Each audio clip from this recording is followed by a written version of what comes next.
예, 오늘의 시황 브리핑 시작하겠습니다. 일본이 금리 인상 속도 조절할 것 같다, 당분간 안 한다, 뭐 이런 발언 나오면서 증시가 상승하는 그런 모습을 보였고, 삼성전자, 엔비디아의 어떤 테스트 통과했다라는 기사가 계속 나오죠. 뭐 아침에 나왔다가 또 그거 아니라고 이제 시정하는 그런 기사 나오고, 이런 보도들이 계속 반복되고 있거든요. 이게 사실 대형주 쪽에는 변동성 요인이라 이렇게 썩 좋은 결과를 만들진 않았는데, 어쨌든 이런 뉴스 계속 나오면서 지수에 영향을 좀 줬고요.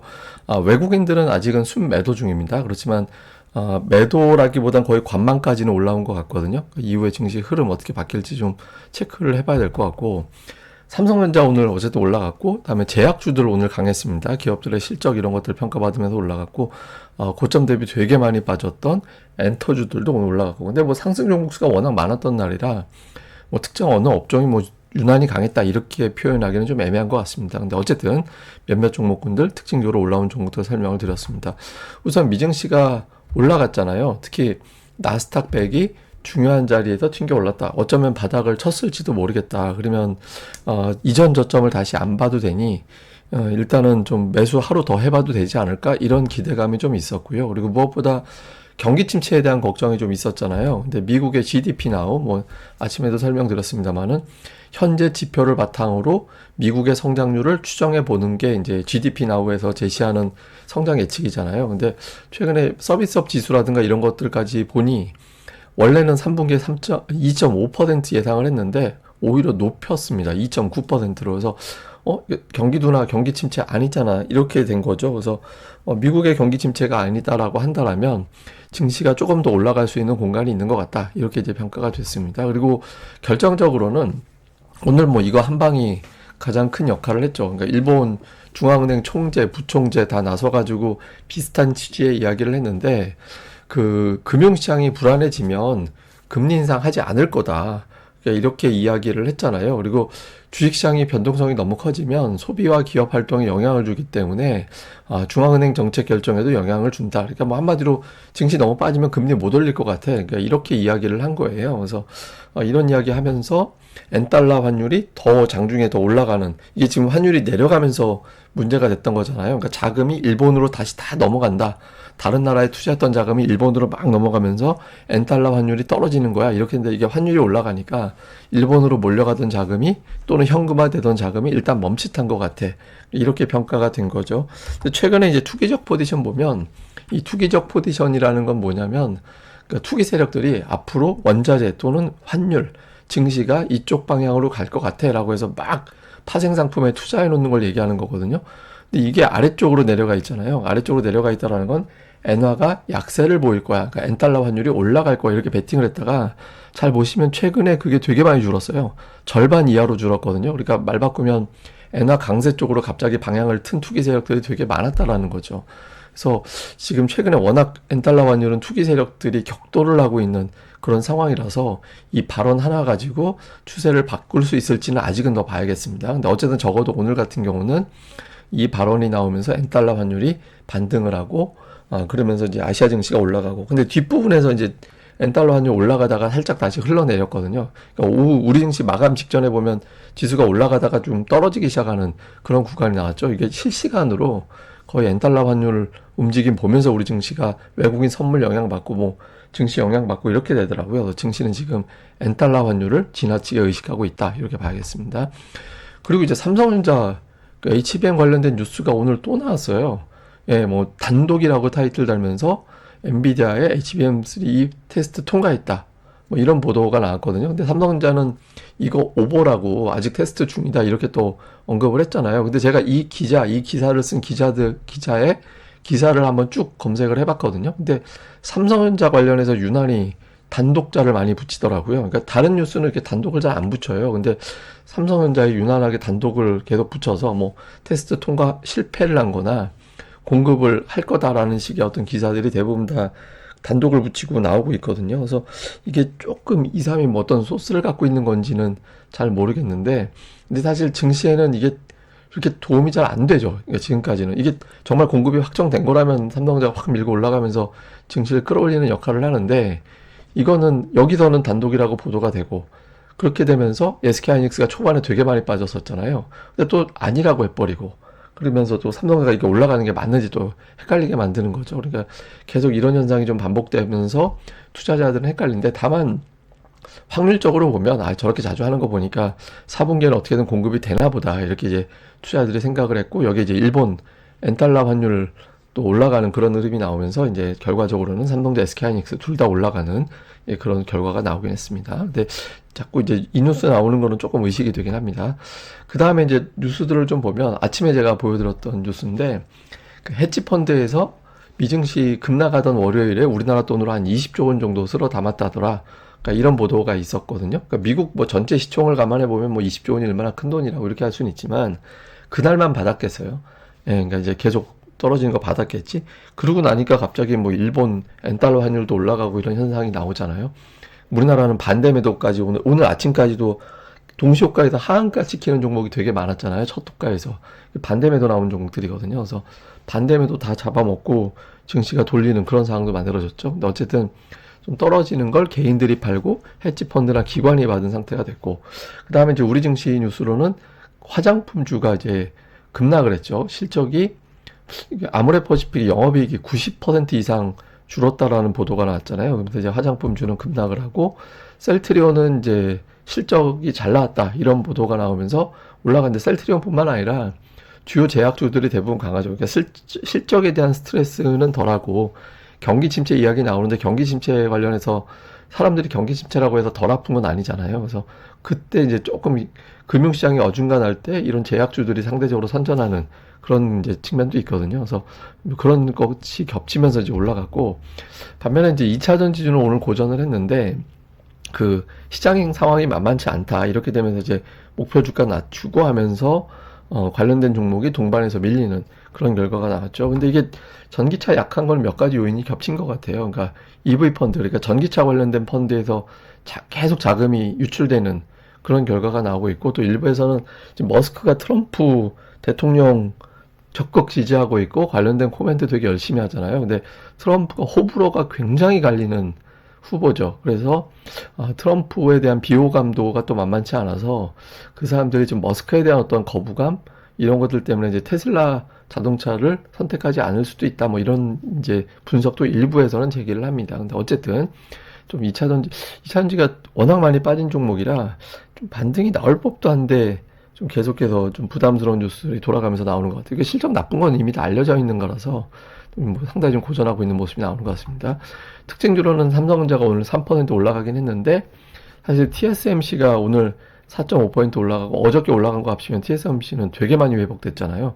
그거에 비하면 우리나라 반도체 관련된 종목군들은 상당히 좀 둔한 그런 모습이고, 엔터주는 뭐 오늘 되게 큰 폭으로 올라가는데, 이게 JYP 딱 보면 연두색선 걸려 있죠. 이걸 돌파를 해야 이제 진정한 돌파가 되거든요. 또 이제 테스트하는 자리로 왔고, 그 다음에 이제 에코프로비엠 2차전지 관련된 종목군들은 빠지는 것도 아니고 올라가는 것도 아니고, 최근에 보면 종가가 거의 비슷해요. 18만원 전후에서 플러스 마이너스 5천원에서 계속 마감이 되는 그런 형태가 나오고 있거든요. 그래서 지금 뭐 빠졌다고 하는데 그렇다고 추세가 완전히 깨지는 상황도 아닌 걸로 보여지고, 이런 틈에서 제약 바이오주들은 이제 일부 종목은 신고가고 일부 종목은 이제 박스권에서 이제 잘 버티는 뭐 그런 형태가 되고 있는데, 어쨌든 제약주들이 상대적으로 증시에서 가장 강한 그런 모습을 보이는 게 특징입니다. 삼성바이오는 진짜 외국인들이 쭉 하고 물량 계속 담아왔거든요. 그래서 이런 수급적인 측면도 있었던 것 같습니다.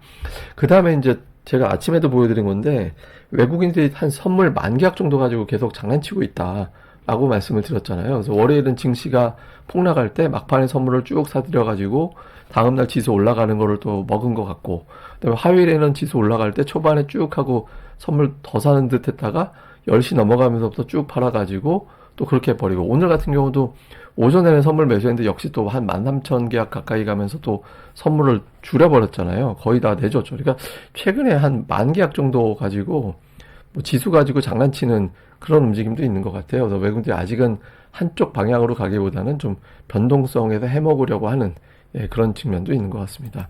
자, 수급에서는 외국인들이 적어도 팔진 않았고, 근데 어제 제가 그 개인들이 풋옵션을 되게 열심히 산다고 역대 최대 규모로 이틀 매수로는 매수를 했거든요. 그러니까 개인들이 매수하면 또 지수가 엄청나게 올라오잖아요.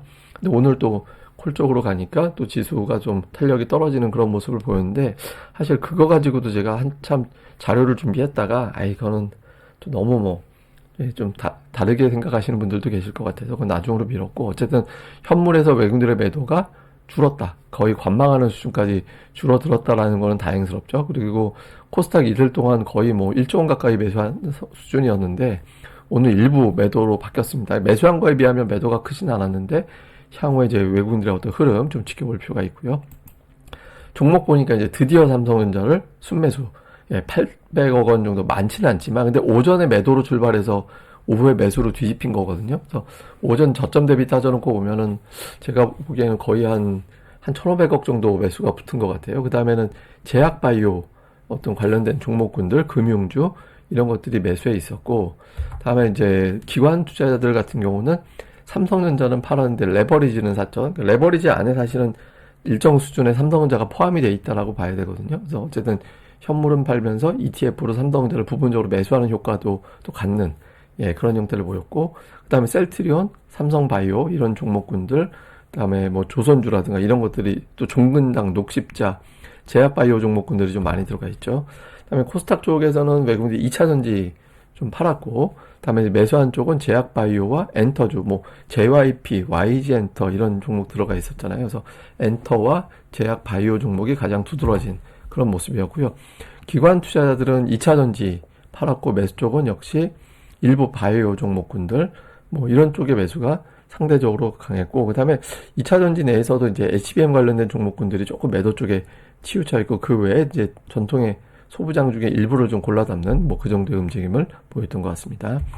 자, 시장을 좀 요약해 보면 일본이 금리 인상 자제한다라는 발언, 어제 제가 MTN이라는 데 출연해가지고 거기서 조만간 그 일본이 저렇게 금융시장 안 좋으면 금리 인상 안 할 거라고 얘기할 것 같다고. 근데 저게 발언이 나오긴 했었는데 사실은 저거 구두 개입이잖아요. 그냥 구두 개입 정도라서 환율을 완전히 바꿀 수 있을지까지는 잘 모르겠거든요. 그래서 일단 근데 어쨌든 이 발언 영향이 이제 좀 어느 정도 주게 돼서 오늘 그 미증시 돌아가는 시간대에서도 엔달러 환율이 더 밀고 올라가 주면 이제 다행스러운 게 되는 거죠. 그래서 그런 흐름 나오는지, 그 다음에 버핏이 지분 절반 줄였다라는 보도 나오면서 애플이 계속 빠지고 있거든요. 그래서 애플의 어떤 하락이 마무리가 좀 돼줘야 시장에서 여러 가지 어떤 걱정했던 요인들이 하나하나씩은 조금 완화가 되고 있거든요. 근데 아직까지 걱정거리로 남겨져 있는 것 중에 하나가 애플이잖아요. 그래서 이게 좀 바뀌는지. 그 다음에 코스닥은 이틀 빠진 거에 절반까지는 일단 비슷하게 복원을 해놨거든요. 그러니까 일본은 이틀 빠진 거를 그대로 하루 급락한 거, 12% 급락한 걸 일본 지수는 그대로 복원시켜놨어요. 근데 어쨌든 우리 증시는 그만큼은 이제 못하죠. 근데 어쨌든 낙폭의 절반 정도 만회했는데 시장이 약할 땐 낙폭 절반이 고점이 되는 경우가 있거든요. 그래서 이번 주 목금 이틀 동안에 이제 이 이상 밀어붙일 수 있는 흐름이 좀 나와줘야 됩니다. 그리고 이제 외국인들 일단 매도세는 멈췄는데 매수 전환까지는 아직은 안 나왔잖아요. 근데 이게 아직 퍼즐이 안 맞춰진 거예요. 그러니까 이게 기술적 반등 이상의 추세 전환으로 아직까지는 단정을 못하는 게 외국인 투자들이 주식을 사줘야 엔캐리든 뭐든 이거에 대한 부담을 덜어낸 거잖아, 이렇게 될 수 있거든요. 그래서 요 흐름이 나오는지를 잘 봐야겠습니다. 그리고 이제 요건 뭐냐면 일부에서는 매년 조정은 일상이다. 그래서 좀 큰 조정이 나와도 투자자들은 그냥 이 정도 조정은 받아내면 그만이지, 이런 어떤 주장들이 있긴 하거든요. 예를 들어서 근데 S&P 500 지수를 역사적으로 보면 이제 큰 추세를 한번 놓고 봐서 보면 5% 정도 조정 나올 때는 받으면 웬만하면 수익이 났어요. 한 달 후에 한 70% 정도 비율로 수익이 나고, 3개월 후에도 역시 80% 언저리 비율, 그리고 12개월 후에는 거의 95% 이상의 비율로 수익이 나는, 평균 상승률 한 11% 정도 지수가 그 정도 났거든요. 근데 문제는 뭐냐면 10% 빠졌을 때, 10% 빠졌을 때는 되게 차이가 많이 납니다. 이게 뭐냐면 경기 침체로 갈 때랑 안 갈 때, 경기 침체가 돼버리면 증시가 고전을 해요. 그러니까 이제 그 반짝 기술적 반등을 좀 하긴 했다가 다시 이제 밀려버리면서 시장이 불안정하게 움직이고, 경기 침체 없는 10%의 하락은 역시 연말까지 상승 확률도 높고, 그다음에 지수 자체도 되게 많이 올라가고, 이 정도의 어떤 흐름이 나오게 되거든요. 그래서 지금은 낙폭을 줄여서 5% 범위가 되긴 했는데 어쨌든 10% 근접하는 그런 하락이 나왔었잖아요. 그러니까 그런 상태에서 경기 침체냐 아니냐 이거에 대한 논란은 당분간 기술적 반등이냐 완전히 추세를 이전의 어떤 고점을 경신한 쪽으로 갖다 놓을 거냐 이런 걸 결정짓는 요인이 되거든요. 그래서 당분간 뭐 미국의 고용 지표라든가 아니면 나오는 지표들에 대해서는 시장에서 좀 민감하게 반응할 거고 그 민감하게 반응하면서 변동성은 계속 이어질 것 같다. 다만 이제 최근에 뭐 엔달러 환율이라든가 뭐 경기 침체에 대한 논란 이런 것들을 봐서는 뭐 이전 저점을 깰 것 같지는 않다라는 분석이 많아서 지금으로서는 이제 조금 이제 위기는 벗어난 것 같긴 한데 변동성은 조금 더 남아 있다. 뭐 이 정도로 보면 될 것 같습니다.